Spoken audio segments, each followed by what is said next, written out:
domin annabi Isa alaihi salatu wasalam ya faɗa a cikin alqur'ani ya ce inna Allah ya zo a cikin qur'ani chapter 3 verse number 51 Allah annabi Isa alaihi salatu wasalam yake cewa inna Allah rabbi wa rabbakum fa'budu hadha siratal mustaqim, yake cewa lalle Allah shine ubangiji na kuma shine ubangijinku, ku bauta masa. Wannan hanya ce madaidaiciya. inna allaha rabbi wa rabbakum fa'budu hadha siratal mustaqim, yake cewa lalle Allah shine ubangiji na kuma shine ubangijin ku, bauta masa. Wannan hanya da mace daidaiciya. Ma'ana wannan tana magana ne fa a zamanin da Allah subhanahu wataala ya aika annabi Isa ga mutanansa. Wannan take mana ai take nuna wannan magana da annabi Isa ya fa a lokacin da Allah ya aika shi zuwa ga mutanansa ne. Amma ga wannan time din namu, wannan time din shine time annabi Muhammad. Wannan annabi Muhammad Allah subhanahu wataala ya aika ga wannan time. Amma duk wanda ya bi wani addini wanda ba addinin musulunci ba, wallahi ya halaka. Addinin musulunci annabi Isa musulmi ne. Annabi Isa musulmi ne. Bai taɓa bautan wani Allah ba. Tunda Allah halice shi, kawai Allah yake bauta ba. Allah kaɗai yake bauta ba. Ka je ka duba tarihin sa mana. Ka je ka duba qisasul anbiya. Za ka ga tarihin sa inda aka kawo irin yanda ya bauta. Har mahaifiyarsa gaba ɗaya ba su taɓa bauta ma wani Allah ba, Allah subhanahu wataala suke bauta ba. Har ranar da mahaifiyarsa abin mamaki ma, ranar da mahaifiyarsa ta rasu, wallahi ko abincin da raba ta ci. Farci ba, azumi ta dauka da ba azumi ta rasu. Annabi Isa alaihi salatu wasallam yana barinta ya tafi, kafin ya je ya dawo ya je wani guri zai je samu musu dan abincin da za su ci da za su ci bude baki da shi sun yi azumi. Ya je ya samu yana dawowa kawai ya same ta a kwanci. A shi tafiyarsa, bayan tafiyarta yana tafiya kawai sai Azra'ilu ya ce assalamu alaiki, ya mata sallama. Tana wai ga ta ce mana anta, ya ce ana malakul maut, ya anta bi ziyarati an qabadu, ta ce ka zo ziyarata ne ko ba karɓi ruhina?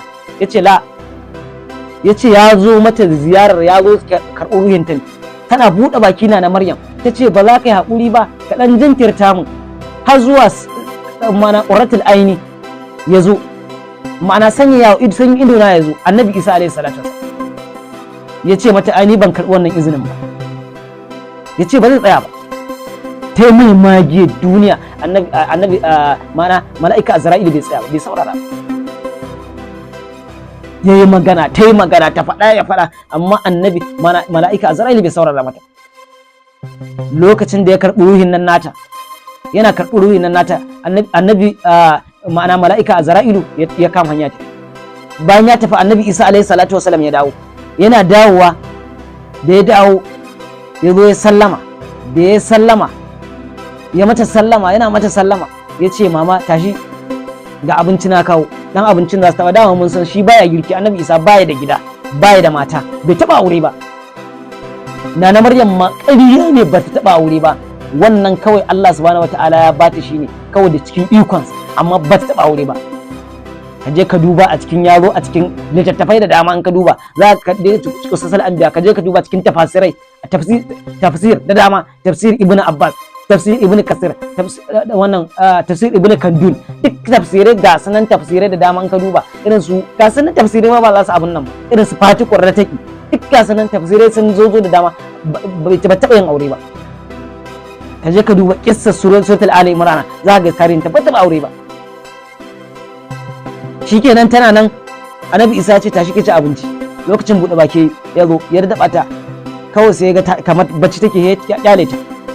Ya tafi ya je koma gefe, ya ga dare ya fara kamar irin misalin karfe 10 haka. Ta ya ƙara dawo ya zo ce mama ki taki je ki ci abinci. Inna ba'aran nawm halawa, ya ce lalle sahin bacci alewa ne, ma'ana daɗi ya daɗi, ki tashi lokacin ibada yayi.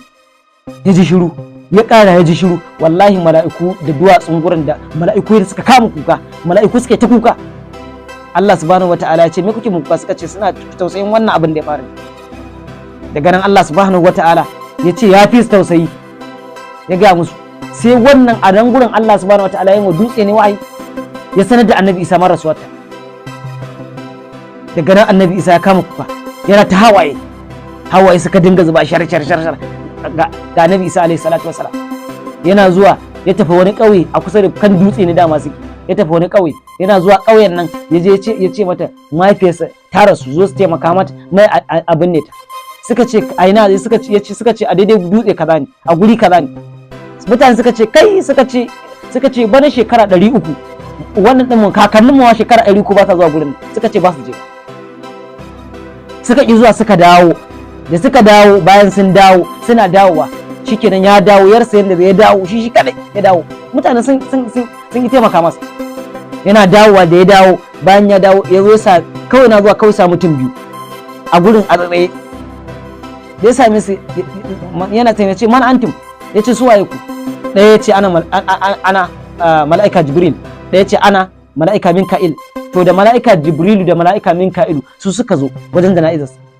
Mala'ika Jibrilu shi ya tsaga mata kabari, shi ya mata kabarin na Maryam, shi ya kabarinta. Wannan shi ya tare rasuwa da azumi ta rasu a bakinta. Dai ba maganar muke ba, amma mun kawo ne sanadiyar saboda mu nuna cewar ga irin rayuwar da ta yi ita kanta, ta koma ga Allah ne, ma'ana misali tana saddiqa, tana bauta ma Allah subhanahu wataala, ta koma ga Allah. Domin Allah subhanahu wataala ya ce ya Maryam uqrati li rabbiki wasji warka imar raki'in. Haka Allah subhanahu wataala ya ce mata, ya Maryam ki sujada ga ubangiji, warka'i ki ruku ma'ar raki'in tare da masu ruku.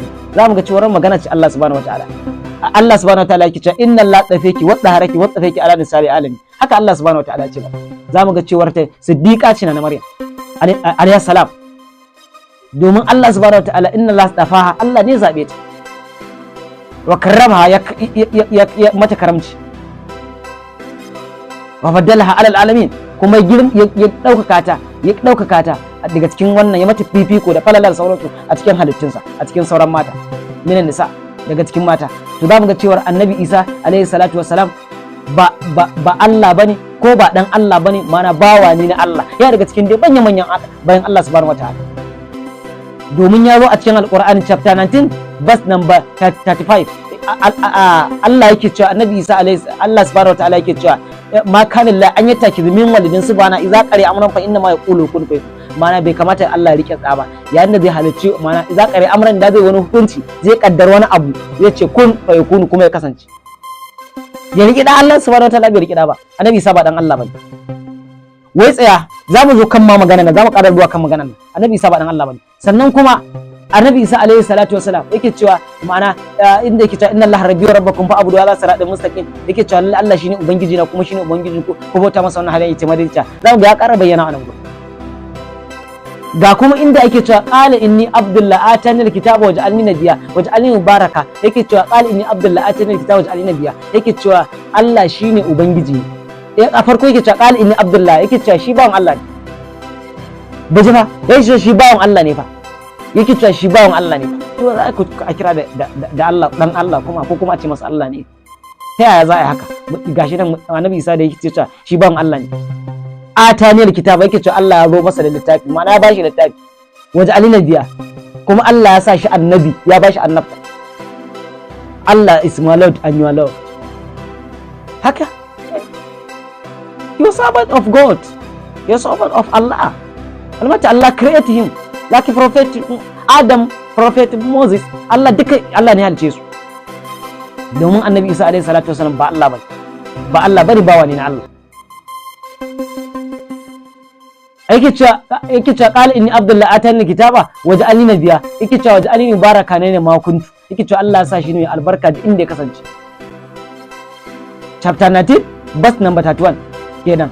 Yake cewa wa ausini bis salati waz zakati ma dumtu hayya, yake cewa Allah ya masa bishara wa ausini bis salati da sallah waz zakati da zakka, ya bada zakka, ya bada zakka ma dumtu hayya, matukar yana raye. Haka annabi Isa alaihi salatu Jesus ya fara. Amma za mu ga cewa kuna cewa ƙarya, kuna cewa annabi Isa Allah dan Allah ko dan Allah ko Allah ko dan Allah ko Allah. Ya za a Allah baya bacci? A wannan ayat da ta ku duba cikin wannan ayat gashi na an ce Allah baya bacci. To ya za a ce shi kuma annabi Isan ai shi yayi bacci, annabi Isa yayi bacci. Wannan ayat da kuke ganta ga ta nan an ce annabi Allah baya bacci. To ya za a yi Allah baya bacci, gashi nan Allah baya bacci, ga wannan ayat kuna kallanta an ce Allah baya bacci. To ya za a yi shi kuma annabi Isa kuma a nan gurin yayi bacci, kuma ku hada shi da Allah ne, ku hada shi da Allah. Ƙarya banza, ƙarya wufi, kuna mutane ƙarya kawai. Ya za a yi a kuna mutane ƙarya? Bible din naku ma gashi nan muna tare da shi. Bible din naku ga su, wannan shine ake kira revised standard bashi, babban Bible ne. Gashi duk duniya ba sama da wannan Bible, saboda mutanen ƙasa da ƙasa na duniya ne suka haɗu, malamai manya na duniya ne suka haɗu suka rubuta shi.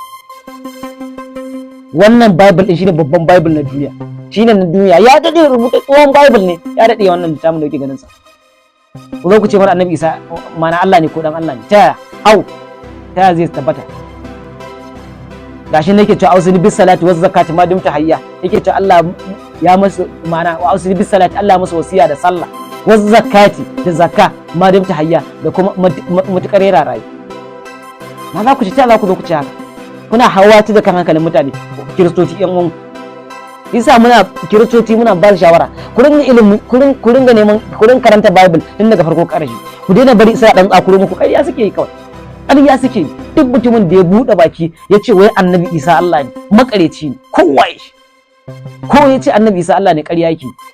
Domin duk mutumin da ya ce annabi Isa dan Allah ne, to tabbas sai ya yi imani da cewar, sai ya haƙaƙe a zuciyarsa ya yadda annabi Adam ma dan Allah ne, sai ya yadda da haka. Kuma sai ya yadda da cewar Yahuda ma su ma Allah ne, sai ya yadda da haka. Guda biyun nan Bible ɗinku ne ya ce annabi Adam dan Allah ne, Bible ne faɗa haka. Ya koma Bible ya ce annabi, ya ce Bible kuma ya koma ya ce wannan mutanen Yahuda su ma Allah ne. Me yasa ba ku faɗa? Sai dai ku zo ku kawo mana magana annabi Isa ku ce shi Allah ne. Wa ayan ma da kuke kawo ba ku santa ba, domin ya zo a cikin littafin Bible. Mu koma, ya zo a cikin littafin Bible, ayat da kuke kawo ya zo a cikin Gospel of John chapter 3 verse number 16. Bible yake cewa Allah yana son duniyan nan sai aiko haifafan ɗansa, duk wanda ya dahi ba zai mutu ba, zai samu rayuwa da ma'ana zai samu rayuwa har abada. Ma'ana dai abin da ake nufi mana ba zai wuyakanta ba a lahira, zai tsira, zai shiga aljanna ta Allah subhanahu wataala. Haka Bible yake nufi, ma'ana haifafan ɗa wanda Allah ya haifa. Haka ai Bible din yace. To ƙarya ne, rishin bincike ya tushe ku. Ba kwa bincike ko ku ƙaramin kiristocin irin kiristoci haka, su fastocin sun sani ai wannan begotten son, abin da ake nufi da haifafan ɗa, wannan littafin da ake kira da Bible Standard Version sun wurgar da magana haifafan ɗan nan, sun wurgar da ita, sun cire begotten ɗin sun wurgar da shi. Wurgar da shi da ba ƙarya ne ai, to abin da ke ƙarya kuma ta ba wurgar da shi ba, sun cire sun wurgar da shi, sun nuna cewa annabi Isa ba ɗan Allah ba, domin haifafan ɗan. Sai mu koma kuma mu kawo inda muka ce annabi Isa, ma'ana Bible ya ce annabi Isa ma'ana annabi Adam dan Allah ne.